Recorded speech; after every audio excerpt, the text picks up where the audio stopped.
And we're going to walk a little bit this way through relationships, and we're going to walk a little bit this way how it plays into getting more clients.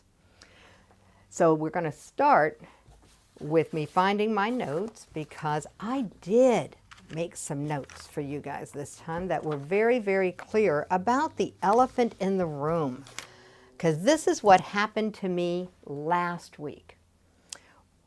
Last week, I was a victim. You may not have noticed it, but I was a victim of a weapon of mass distraction.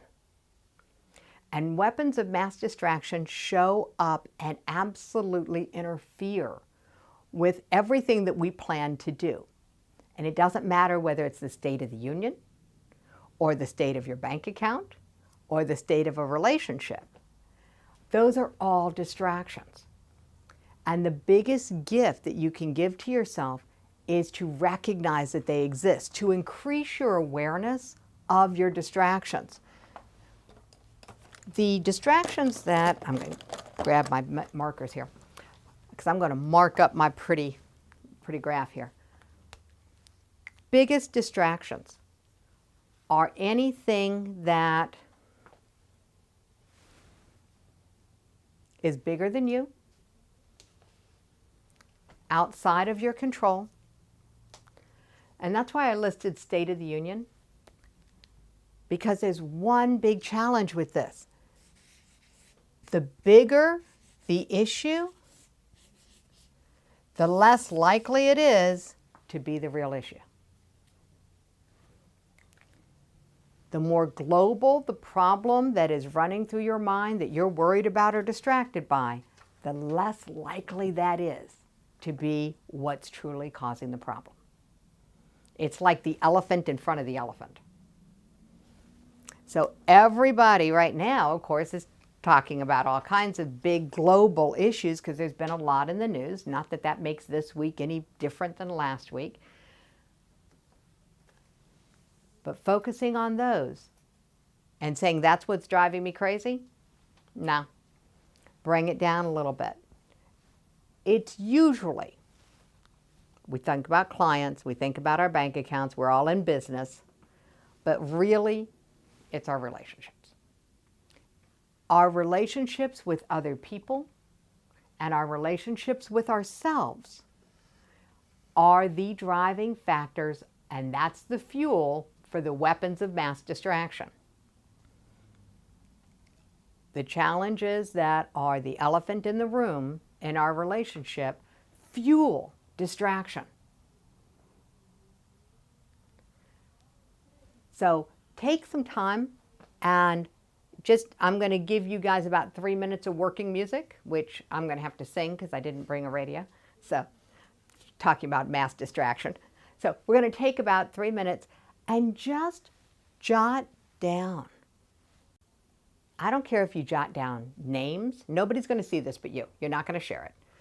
So jot down, what are the relationship interactions? It could be the emotions that are bothering you. Okay? And we're going to come back and take 2 minutes to just jot down, what are the relationship things? Write down the people, write down the type of person. It could be a personal relationship, could be a business relationship. But if I were to ask you, what's the number one thing that crops up and distracts you? And you could start number one, number two. Whatever is the number one thing that distracts you and interferes with your focus. When I did this exercise for myself, the number one distraction for me was actually an emotion. If somebody wants to derail my day, all they had to do was be angry around me. If there was anger in the room, everything else went out of my head. And I learned to hide from anger at a very young age. When I was really little, I hid under the corner table in my living room when the grown-ups would get angry and loud. When I got older, I hid in books. It's possible to be invisible, to hide in plain sight. when I was a parent, I hid in the busyness of raising children and running a household and running a business. And I was very, very, very busy. It was only when I became so exhausted from trying to hide and from denying myself a voice, the attention that I needed. You know, we start running in emotional deficits when we do this, and I was emotionally pretty bankrupt. So it wasn't my bank account that was the issue, even though it showed up there. The issue was really that I was hiding from one emotion. Learning how to have emotional control gave me this sense of separation from other people. And I was very, very fortunate. I worked with a very gifted person who was a dance movement therapist and has now gone on and developed this program that's awesome. And she did an exercise that helped me understand how big of an issue this was. The exercise is called Me, Not Me. And she actually had us use everything in the room. So we're pulling cushions off of sofas and moving tables and chairs, and we each created this superstructure around us that we could get into. And we had to have little things with us that we had to figure out, is this me and it comes inside this boundary? Or is it not me? And what this looked like. Here was my space. And I did okay. I mean, I had my job out here, and I had, my school, because I'm a lifelong learner, so I'm always learning something. And those were outside me. But when it came to people, I was having some issues. I was trying to put my kids, don't laugh, okay. All right, there we go. I was trying to put my kids in the circle with me. And I was like, well, wait a minute, they're not me. But I had a whole bunch of people that were in here. And that's when I first started figuring out what porous boundaries really look like. And where did my porous boundaries come from? My porous boundaries came from this anger. It had poked holes every time somebody was angry around me and I went and hid. I was poking holes in my soul, or other people's anger was poking holes in my soul. Now, they weren't trying to do that, but that was the impact that it had. Now, it's hard enough to control my attitude when it's just me in my head. But I had this whole flippin' army in here with me.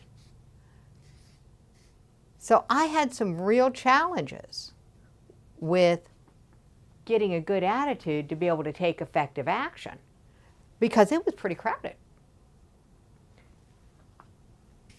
The faster you get awareness, the more you start being able to get a qualified attitude, where you start to realize that whoever's around you are the best that could be there.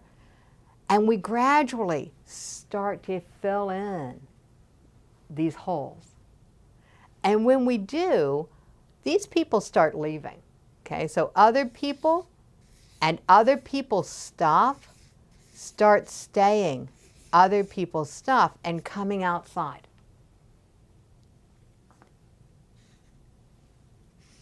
So the beauty of this is that, as much as I would love to tell you that if you just used your first connection and spent some time and brought your emotions into soothing relief, that this would help you and you would be able to move into a great attitude.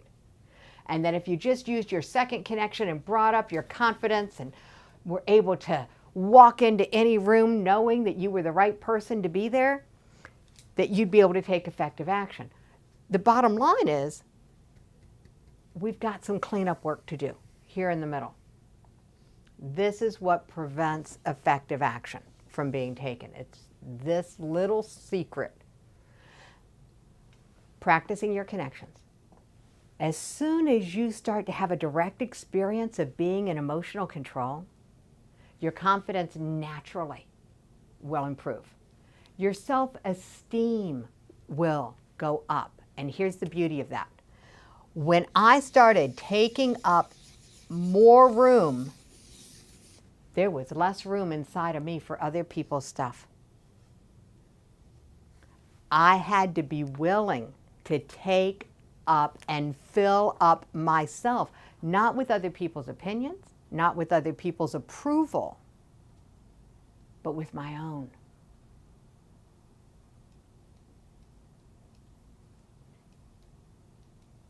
It's a worthwhile journey. And that's why we're going on it together, because it is so much fun to do this with other people walking with me. I got good news and bad news. The good news is it is so possible to make progress on this journey really quickly. Okay? For me to go from being so porous, everything that's going on inside shows up outside. Here's how I know. I decided to sell my house. And I told everybody in the family, my kids had all moved out by this point, and I'm like, okay, I'm selling the house. You got 30 days to get your stuff out of the attic. You know how attics collect things and garages collect things. And so I knew I needed to have everybody get their stuff out so I could start downsizing, because I wanted to live a condo life. I was mostly here in Florida. I didn't want to own a house in Maryland. So I went, everybody come get your stuff. You got 30 days. And I started calling my friends, because over time I had collected, somebody was moving and they didn't have space for their desk. And yeah, I had plenty of room in my house, so I had their desk. By the time everybody else's stuff was out of my 4-bedroom house, I moved into a 2-bedroom condo without having to get rid of anything. My house was a direct reflection of what my insides had been. That was an eye-opening moment for me. So this training that you all are doing, this increasing your awareness, developing an attitude that serves you, is going to impact a whole lot of people. Because your outsides are going to start reflecting this. And you're going to be less likely to have other people's stuff coming in, both physically and emotionally. So, any questions about that particular, how this fits together? Did that make sense? Cool. All right.